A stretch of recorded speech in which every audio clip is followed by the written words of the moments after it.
So it is my great pleasure to be here today for Carrie Crane's geometry lessons and Michelle Lugi's souvenirs and castaways. These shows have nothing to do with one another. They are unique, completely separate entities. And yet for audiences, and I think you're one of them, who love close looking, layered thinking, and creative connections, there are some amazing synchronicities to be found. I'm so glad Carrie and Michelle are exhibiting together, and here's why. Created by artists who tinker and play in the most hopeful of ways, these shows explore basic building blocks that all coalesce around a greater purpose, and if we're lucky, perhaps even a search for humanity-saving truths. By configuring platonic solids in novel ways and busting open their symmetry, their seams and their sides, Carrie may just reveal some hidden, as yet unknowable logic about our complicated universe.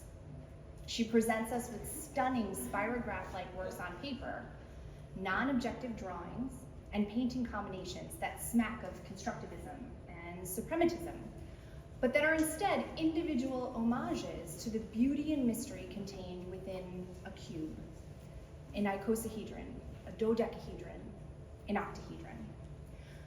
They are filled with exquisite and unexpected patterns that are decorative and yet deliberate, and completely derived from excised fragments of the original Platonic forms.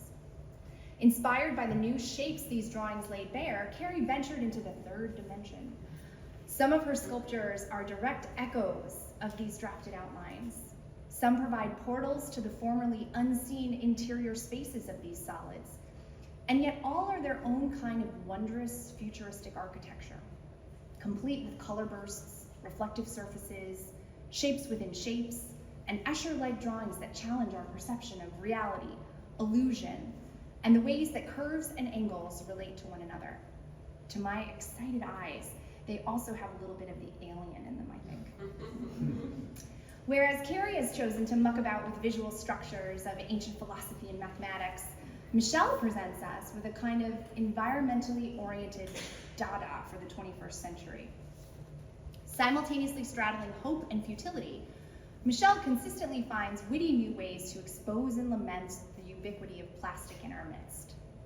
In this exhibition, she offers us delightfully absurd attempts to preserve and protect a library of present-day natural specimen. Feathers, pine cones, shells, and seeds are cleverly matched with and then encased by repurposed plastic packaging, birch bark backgrounds, and frames of crocheted plarn. These are contemporary souvenirs, treasures, and relics, displayed in a way that conjures connections to Renaissance cabinets of curiosities. Michelle's curios, however, serve to reinforce the fact that no matter how lovingly we choose to package, market, and arrange our natural world, we are suffocating it with plastic. There will be a point at which these organic things are no longer available in our environment. This notion is driven home still further by the pods and sticks that are irrationally wrapped and bandaged in heel and seal, traditional cloth onesies that are instead fabricated from ghost-like post-consumer plastic, and photographs in which plastic bottles serve as portholes through which to view the world around us. Plastic is quite literally framing our perspective as it hastens our extinction. These artists know that we are living in some strange and terrifying times, and the rest of us know that art can be an antidote or a call to action about much of what ails us. Thank goodness artists like Carrie and Michelle have what the latter might refer to as break glass in case of emergency sensibilities. They are disruptors who are bold enough to make Plato's perfect polyhedra embrace a bit of chaos, just to see what might happen. Or offer up uncannily packaged natural artifacts for sale to jolt us out of our complacency. We can only hope that their disruptions may well unlock a secret that saves us all. But enough of my introduction. It's time to hear from the artists themselves. So here we go.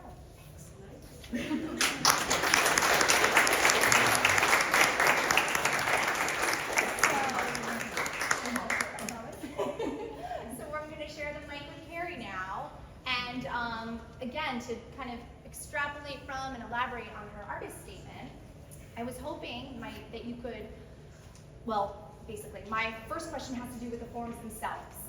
Why these shapes? what attracted you to them, and do you have a favorite? Oh. Why these shapes? The appeal of the shapes is that there are only 5 of them.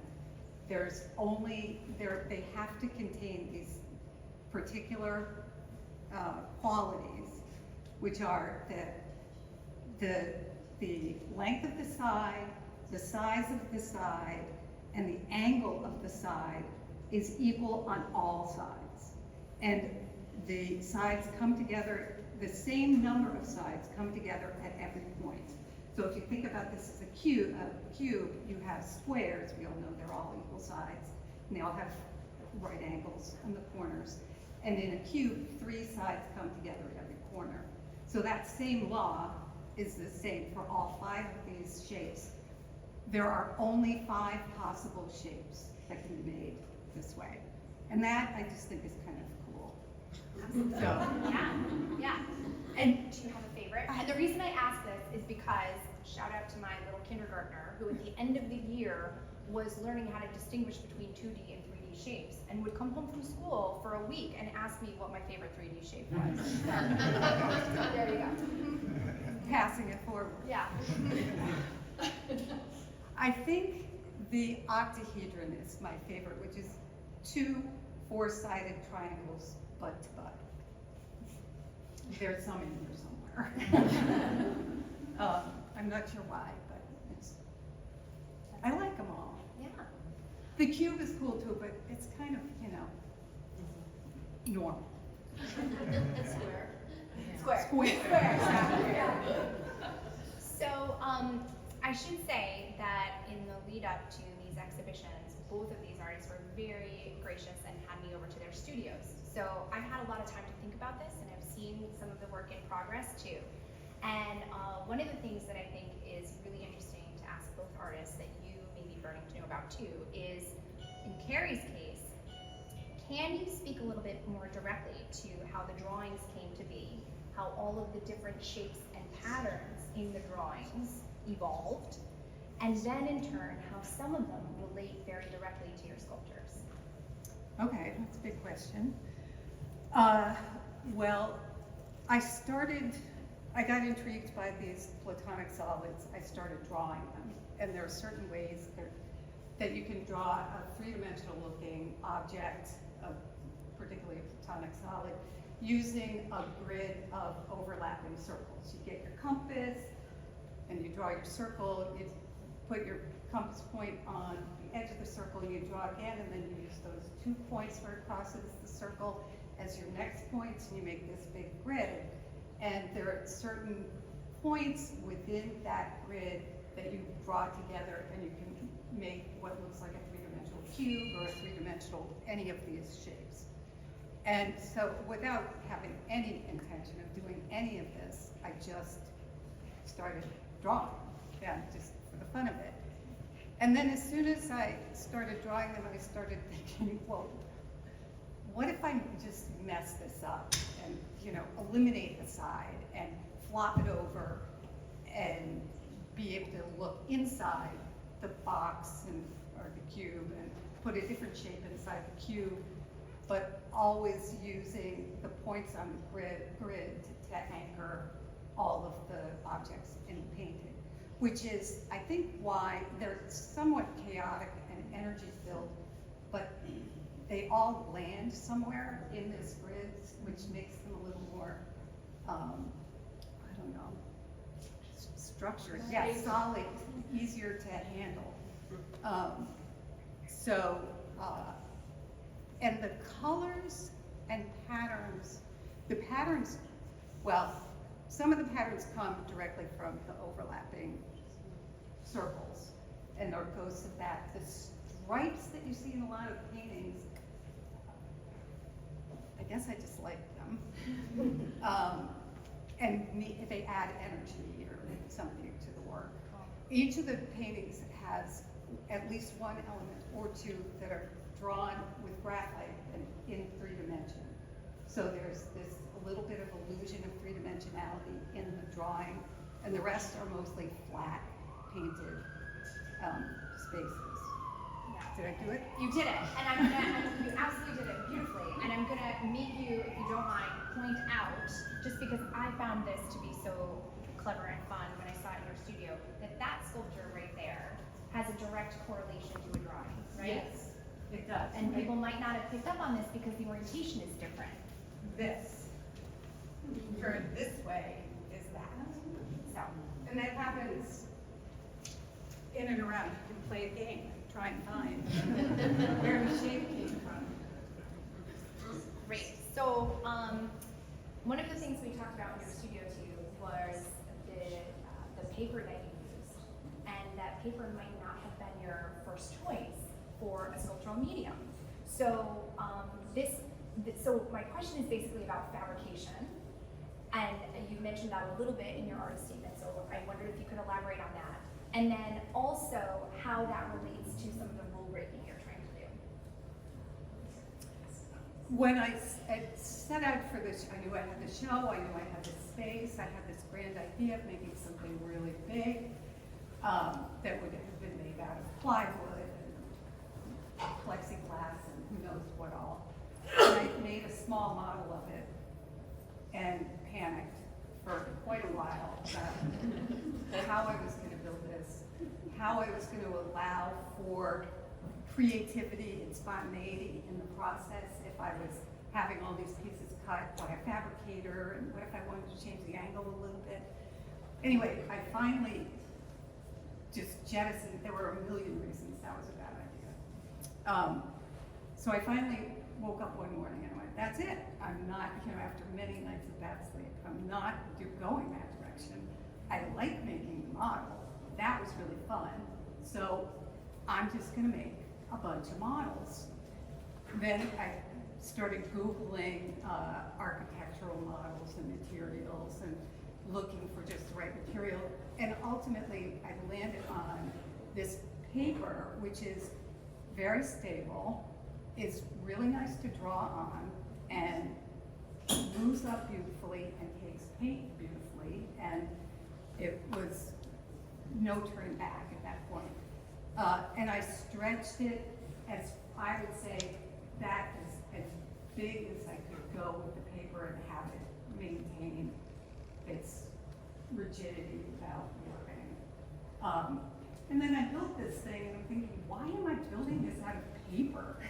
Why isn't that made out of wood like a normal builder would make? But there was something about the challenge of being, it was just really nice to work with and allowed for unlimited, adjustments and creative changes and things like that. So, Cool.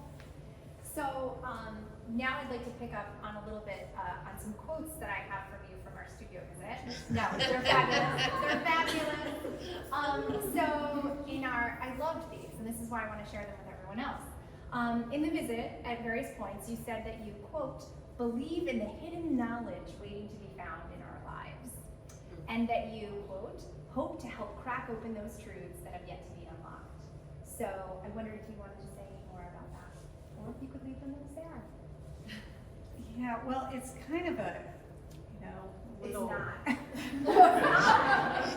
I mean, one of the reasons I say in the statement, these platonic solids belong to a very rigid system, and my immediate, once I learn that what they're like and what their laws are, I just have this immediate need to break it apart. And my justification for that is that, well, if no one breaks it apart, we're never going to discover what it is that might be hidden in there. I mean, it's a little lofty for me to think that I'm actually going to discover anything, but why not? That's how discoveries are made. Yeah. It's not by the people who think they're going to do it. It's by the people who, right, are humble about it. Anyways, that's fine.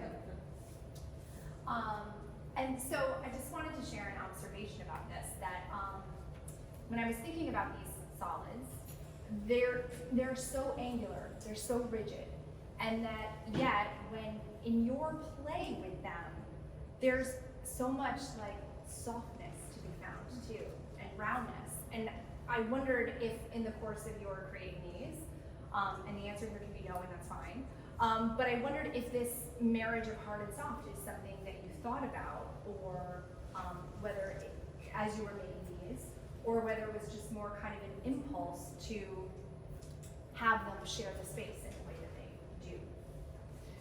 Well, actually, this was part of the question I didn't answer before, and they're moving from flat to 3D. They get more rigid. The paintings have lots of curves in them. Yeah. The curves are a lot harder to deal with when you're building on paper. So the 3D pieces, and in order for things to actually hold together, those laws of physics actually are a problem. They're not good.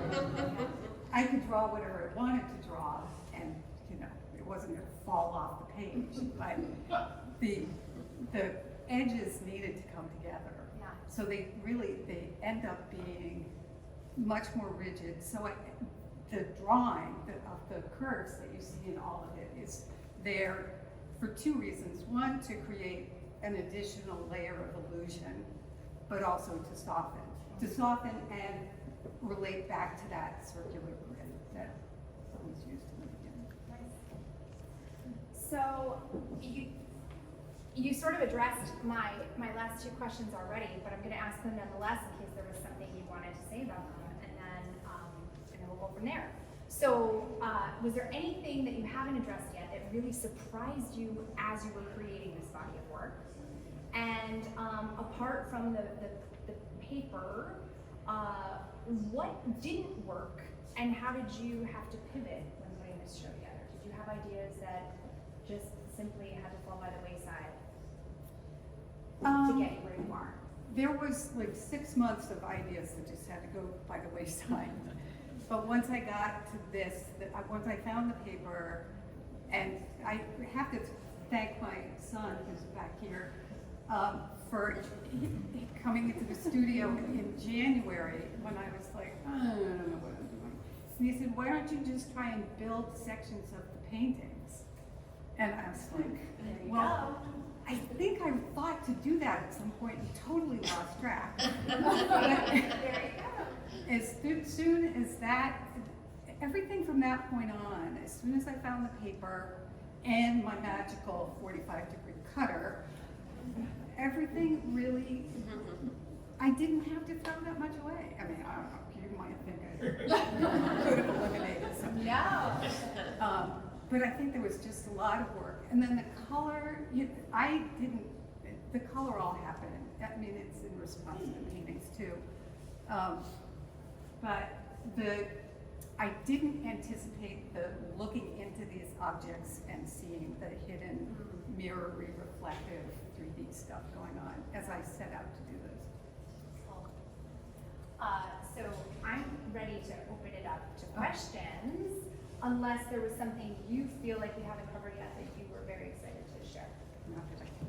Okay. Questions for Carrie? Maybe I missed it, but and if I did, forgive me. But what kind of paper is it? It's Strathmore 500 series So multimedia paper. That's why it's such a good. And it's almost, it's really the same thickness as a matte wood, Yeah, but has a different Yeah. quality. Yeah. And then, how did you glue the edges? That was the other wonderful thing. I got one of those little bottles with this really needle nose squirter thing on it. It's beautiful, albeit wiggly because it's shaped so much lines. And finally, what kind of paint did you use? It's all gold and fluid acrylic for the most part. Even the paper pieces, they're not any gouache. Nope. Matte, super matte medium mixed with the paint. Also golden. They went from golden.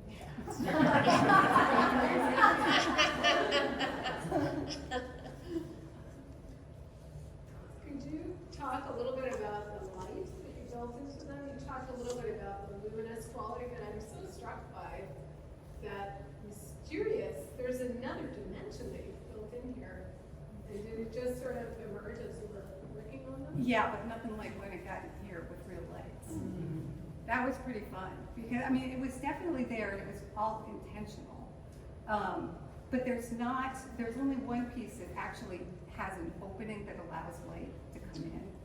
So the rest of it is just reflecting from whatever's going on in the room off the reflective films that are inside. It's really beautiful. Thank you.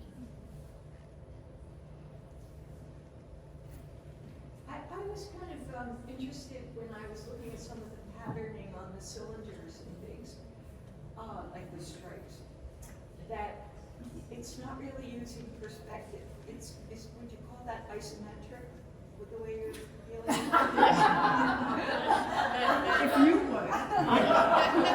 If you would, I would. I mean, is that a conscious part of keeping it in the geometry realm rather than the pictorial illusion realm? Well, it's part of the illusion realm because they are not, the perspective in the cylinders is really just related to that one shape.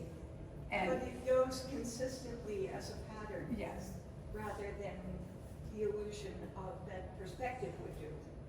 So it seems geometrical to Yes. me, which I found really interesting. You know, that it wasn't an illusion, but it was and it wasn't.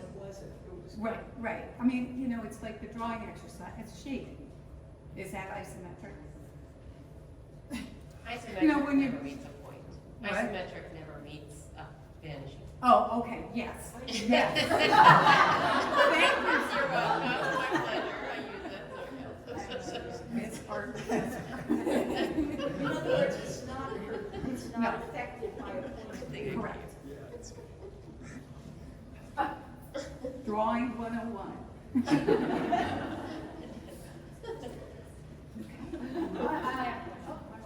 So do you have like a plan of how they're gonna be constructed before you actually construct them and then draw them? Like some of the ones that you can look into and you see the drawing inside? Yes. So it's drawn. So I'll when it's build pieces, it, and I won't actually glue it together. I'll Okay. just put it together And then you draw it. and then I'll go, okay, maybe I want to do a drawing on this side and a reflection on the other side And and then- play around with it once it's built. Except for, I mean, this one I have more planned.